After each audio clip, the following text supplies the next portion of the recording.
The thing is, wood only really does this a lot the first time it gets that contact with water. We can lessen the effect by pre-raising the grain like this, giving these boards a good little bath, just making sure they're fully covered, and then lay it over to the side. Now keep in mind, if you put this down on the surface, you aren't allowing that water to dissipate or to evaporate, and that can be problematic. It can cause the board to warp. So if you can hold your boards upright like this, or put them onto another board so they're just kind of leaning like so, that's gonna be a lot better.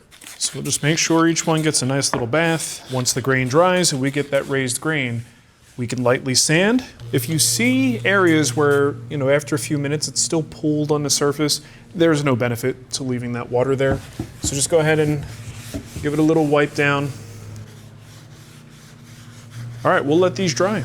So while it sucks that we have to sand this again, thing is, it's not gonna take nearly as long. I'm gonna use 320 grit. On the flats, I will use my random orbit sander with a very light touch. I'm not gonna dwell for too long. And on the edges, I'm gonna go with a little bit of backside sandpaper. This is 100% by feel. Using your fingers, you're gonna feel, and when it's smooth, you're done. All right, so we're gonna apply some finish. Usually I use some kind of a food safe oil, preferably something that cures. Mineral oil is a classic food safe finish that lots of people use. Lots of people believe in it. Combine some wax in it, it's a pretty good finish. But ultimately, it never really cures. Mineral oil just stays oil.